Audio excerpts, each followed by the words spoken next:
할렐루야. 우리 앞뒤좌우로 한번 인사하겠습니다. 사랑합니다. 축복합니다. 한 번 더 인사하겠습니다. 은혜 받읍시다. 네, 말씀을 통해서 은혜 받는 귀한 시간 되기를 바랍니다. 옛 속담에 이런 말이 있습니다. 호랑이는 죽어서 가죽을 남기고 사람은 죽어서 무엇을 남긴다? 이름을 남긴다라는 속담이 있습니다.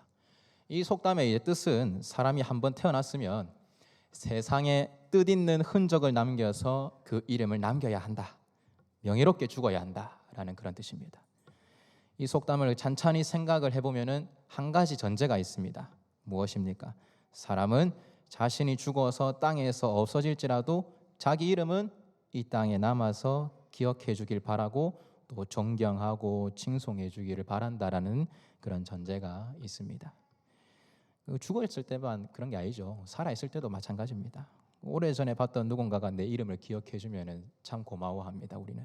그런데 잊혀져 있다라고 하면은 그럴 수 있다라고 생각하면서도 내심 우리의 마음에 어떤 마음이 있습니까? 좀 서운한 마음이 우리에게 있습니다. 어떻게 내 이름을 잊을 수가 있을까? 이러면서 이 땅에 사는 대부분의 사람들이 그렇습니다. 우리도 마찬가지죠. 그렇게 이름을 남기기를 우리는 그렇게 소망하면서 살아갑니다. 기억해 주기를 바라며 살아갑니다. 그렇다면 우리 그리스도인들은 무엇을 남겨야 할까요? 세상에 있는 사람들이 이름을 남기기를 소망합니다. 그러면 우리는 그리스도인들은 무엇을 남겨야 합니까? 답은 간단합니다. 뻔한 답일 수 있습니다. 무엇일까요? 예수 그리스도입니다.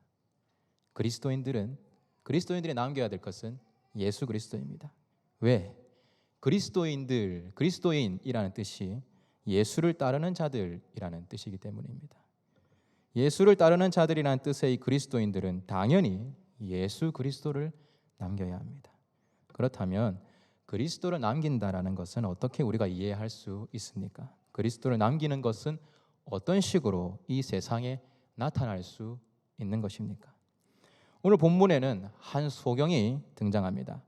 이 사람은 태어나면서부터 소경이 된 자라고 본문이 기록하고 있습니다. 제자들은 이 나면서부터 소경된 사람을 보면서 오늘 이렇게 질문하고 있습니다. 우리 2절 함께 다 같이 한번 읽어보겠습니다. 시작. 제자들이 물어 이르되 랍비여 이 사람이 맹인으로 난 것이 누구의 죄로 인함이니까 자기니까 그의 부모니까. 아멘. 제자들은 이 소경의 질병의 원인, 이 장애의 원인을 죄 문제로 연결시키고 있습니다. 당시 유대인들은 병이나 자신이 겪는 고난의 원인을 죄의 결과라고 생각했습니다. 이는 지금 우리 시대에도 우리의 내면에서 빈번하게 일어나고 있는 인식 중 하나입니다. 성경 전체를 통해 살펴보면 사실 질병과 죄는 서로 연결지어져 있습니다. 죄에 대한 그 대가로 그 벌로 병을 얻게 되었습니다. 우리는 질병을 얻게 되었습니다. 그래서 죄를 용서해 준다는 것과 질병의 상황에서 구원해 준다라는 그 말은 때로는 동의어로 쓰이고 있습니다. 그래서 구약 성경에는 장애나 질병을 보는 시각이 별로 좋지 않습니다. 개인의 죄에 대한 징벌로 또는 조상의 죄로 인한 하나님의 진노가 임한 결과로 이해했다라는 것이죠. 하지만 오늘 예수님은 제자들에게 다르게 말씀하시면서 구약 시대의 시각과는 또 다른 시각을 제자들에게 알려주고 있습니다. 3절에 예수님께서 하시는 말씀이 나타나 있는데 함께 한번 읽어보겠습니다. 3절입니다. 예수께서 대답하시되 이 사람이나 그 부모의 죄로 인한 것이 아니라 그에게서 하나님이 하시는 일을 나타내고자 하심이라. 아멘. 이 사람이 소경이 된 것이 죄 때문이 아니라는 것을 예수님께서 말해주고 있습니다. 뭐라고 이야기하십니까? 하나님께서 하시고자 하는 일을 나타내기 위함이라고 이야기하십니다.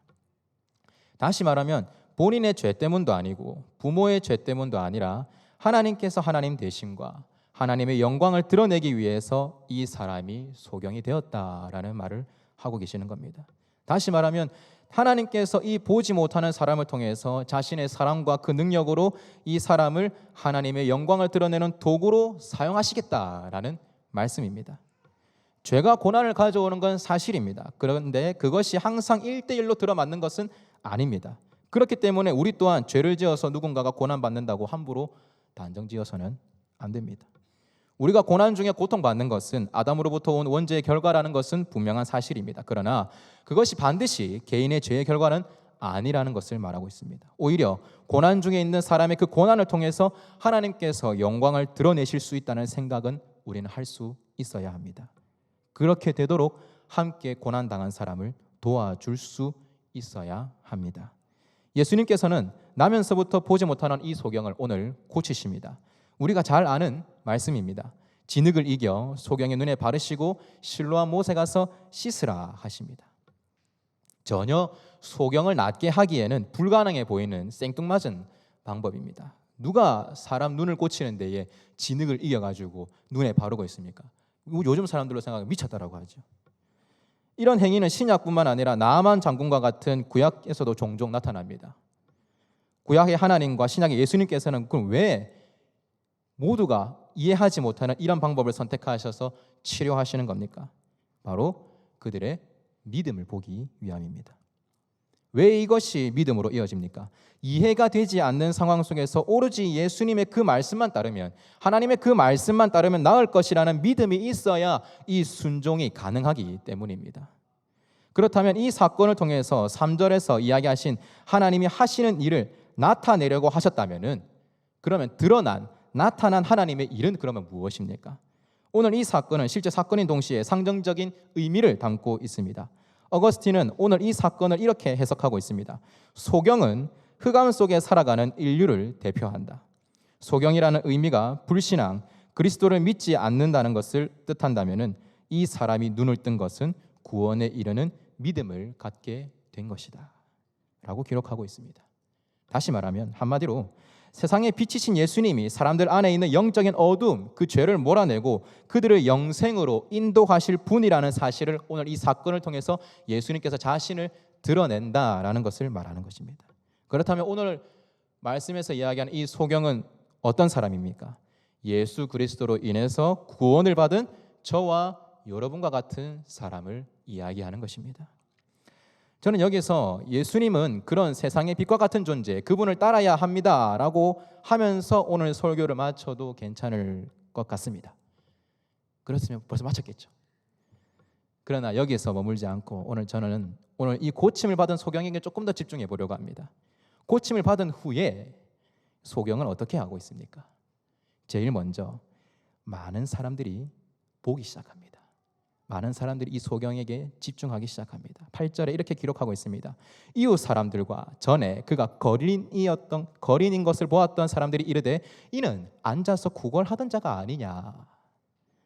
그의 주변에서 이전에 소경이었던 모습을 본 사람들이 달라진, 변화된 그의 모습을 보면서 질문하기 시작합니다. 그들이 물어봅니다. 어떻게 그렇게 고침을 받았느냐고, 어떻게 그렇게 변화가 되었냐고 질문하기 시작합니다. 마치 이전에 죄인이었던 우리의 삶이 변화되고 난 이후에 주변의 사람들이 어떻게 그렇게 바뀔 수 있게 되었습니까? 라고 질문하는 상황을 보게 합니다. 그리고 소경이 대답합니다. 11절에 이렇게 이야기합니다. 11절에 대답하되 예수라 하는 그 사람이 진흙을 이겨 내 눈에 바르고 나더러 실로암에 가서 씻으라 하기에 가서 씻었더니 보게 되었노라. 그의 삶에 무엇입니까? 간증입니다. 자신이 어떻게 변화될 수 있었는지에 대한 정말 믿기 힘든 순간들을 그가 주변 사람들 앞에서 간증하고 있는 순간입니다. 자신의 삶에 나타난 예수님을 지금 증거하고 있는 것입니다. 소경의 지금 행동들을 보면서 성경은 예수님을 믿고 변화된 우리에게 나타날 수밖에 없는, 나타나야 하는 상황을 우리에게 이야기해 주고 있습니다. 이전의 삶과는 우리의 모습이 달라져 있어야 함을 보여주고 있고, 그 모습을 나만 느끼는 것이 아니라 내 주변의 사람들도 그것을 함께 인지하고 그 변화를 함께 느낀다라는 것입니다. 그리고 그 변화된 그 과정을 내가 전할 수밖에 없다라는 사실을 우리에게 말해주고 있습니다. 오늘 이 소경은 이 이웃 사람들뿐만 아니라 바리새인들에게까지 가서 자신의 간증을 오늘 이야기하게 됩니다. 15절 16절 우리 한번 다 같이 한번 읽어보겠습니다. 15절 16절입니다. 오늘 그러므로 바리새인들도 그가 어떻게 보게 되었는지를 물으니 이르되 그 사람이 진흙을 내 눈에 바르매 내가 씻고 보나이다 하니 바리새인 중에 내가 어떤 사람 말하되 이 사람은 안식일을 지키지 아니하니 하나님께로부터 온 자가 아니라 하며 어떤 사람은 말하되 죄인으로서 어떻게 이러한 표적을 행하겠느냐 하여 그들 중에 분쟁이 있었더니. 아멘. 그렇게 예수님을 전하자 그들 가운데 무엇이 일어나기 시작합니까? 분쟁이 일어나기 시작합니다. 누구는 이 안식일을 범했으니까 하나님께로부터 온 자가 아니다. 누구는 죄인의 이런 표적을 일으킬 수 없다. 하나님께로부터 온 자다. 라는 분쟁이 이들 가운데 일어나기 시작합니다. 오늘 이 사람들의 반응에 주목하기를 바랍니다. 소경이 자신이 경험한 예수님을 전했습니다. 그랬더니 그들 사이에 분쟁이 일어나기 시작합니다. 균열이 일어나기 시작하는 것입니다.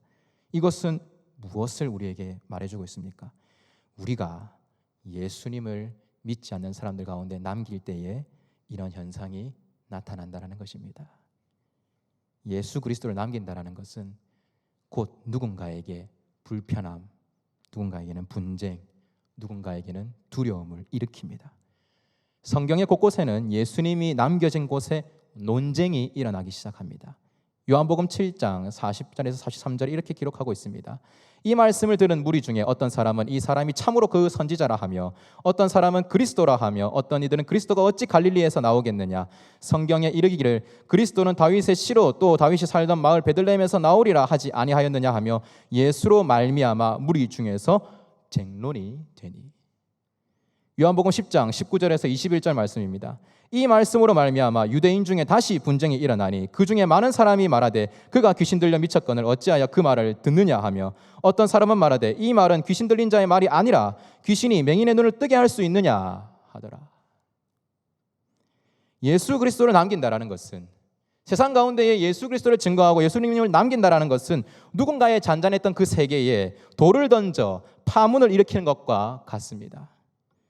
그런 의미에서 저는 저와 여러분의 이 땅에 분쟁을 일으키는 사람들이 되기를 소망합니다. 그들의 잔잔했던 그 마음의 세계에 돌을 던져서 요동치게 하는 저와 여러분이 되기를 소망합니다.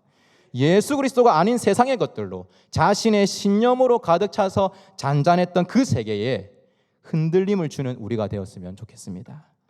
예수 그리스도를 남기는 것은 말로만 남겨지지는 않습니다. 오늘 보십시오. 소경이 낫게 된 모습, 변화된 모습을 보고 이웃 사람들이 질문하기 시작합니다. 어떻게 해서 그렇게 되었느냐?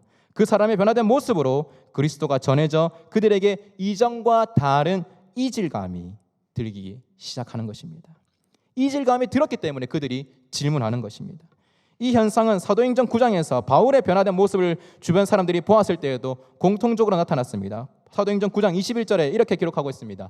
듣는 사람이 다 놀라 이 사람의 예루살렘에서 이 이름을 부르는 사람을 멸하려던 자가 아니냐. 여기 온 것도 그들을 결박하여 대제사장들에게 끌어가고자 함이 아니냐 하더라 라고 기록하고 있습니다. 다시 말하면 예수 그리스도로 변화된 우리의 모습이 그리스도를 남기는 행동이라는 것입니다. 여러분은 예수님을 남기시기를 소망하십니까? 말로 그리스도를 전하는 것만큼 중요한 것이 변화된 우리의 실제적인 모습인 줄 믿습니다. 이 사실을 믿으시기를 바랍니다.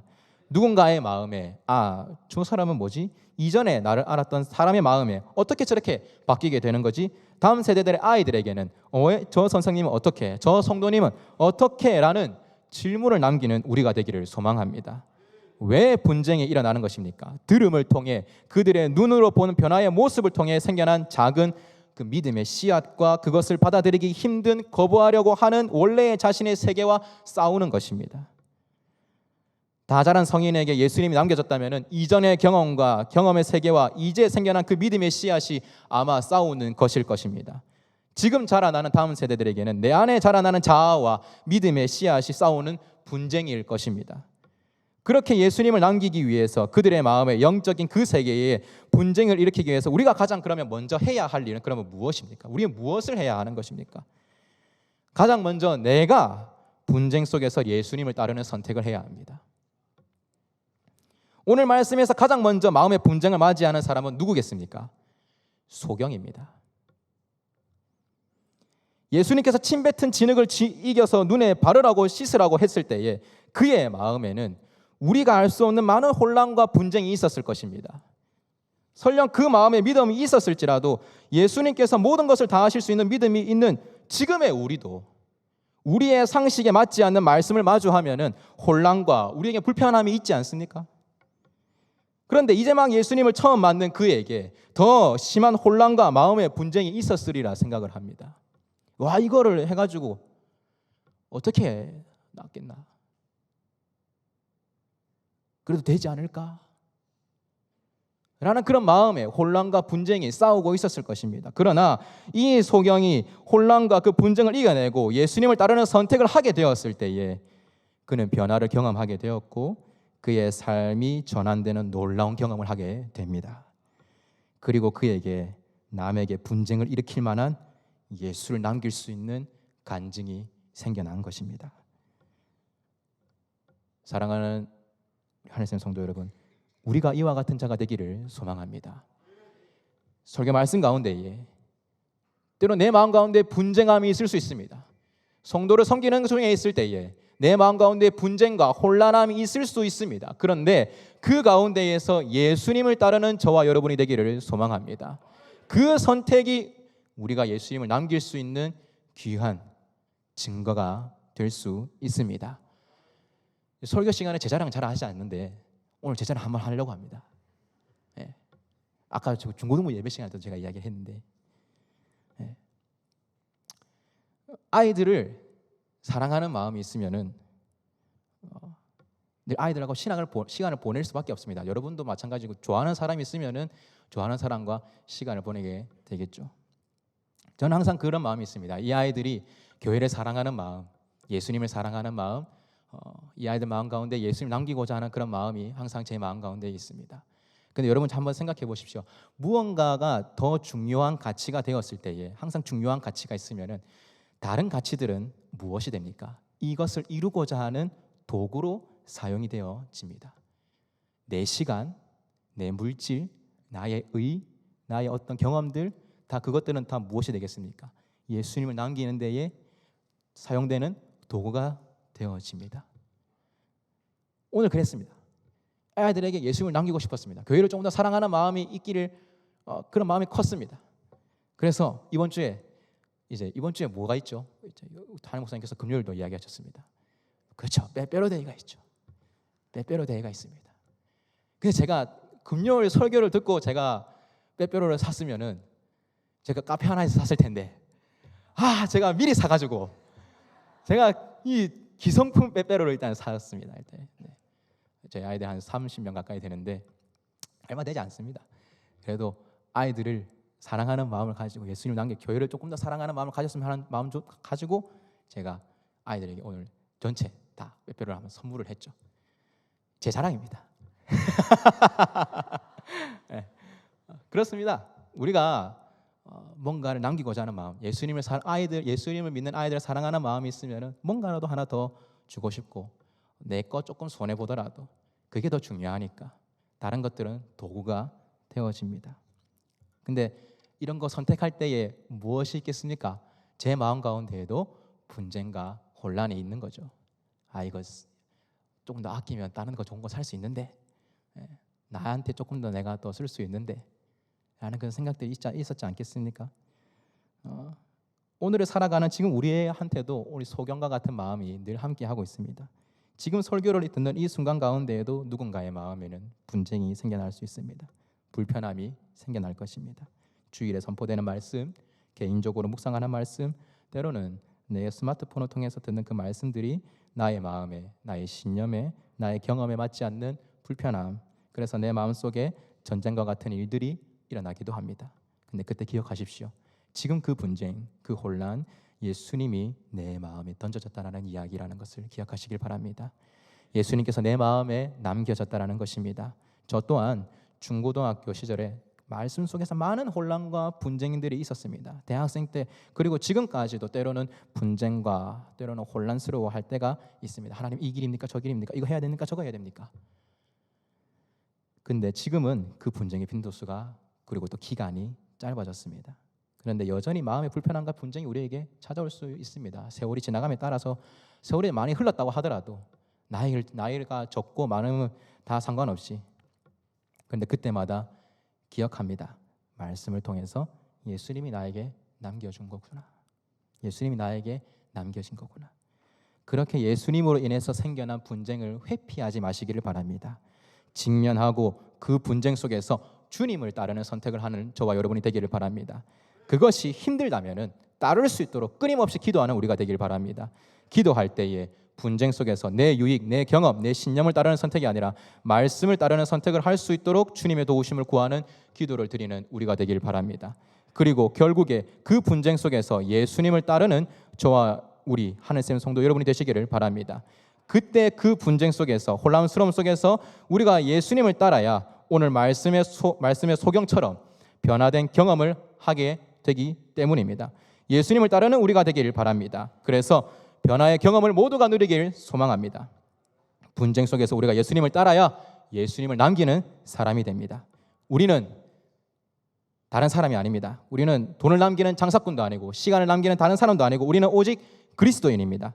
다른 건 남기지 마시길 바랍니다. 예수만 남기는 저와 여러분이 되길 바랍니다. 물질, 자녀, 내 명예, 나의 의, 나의 시간 남기는 것이 아니라 예수님을 남기는 우리가 되기를 소망합니다. 내 생각과 신념, 관점 깨트리고 혼란과 분쟁 속에서 주님을 따르는 선택이 넘쳐나는 그 간증으로 또 변화된 모습으로 내 주변 사람에게 더 나아가 이 땅의 그리스도인으로서 예수님을 남기는 저와 우리 모두가 되기를 주님의 이름으로 축복합니다. 이 시간 말씀을 기억하면서 함께 이 시간 함께 기도했으면 좋겠습니다. 기도하실 때에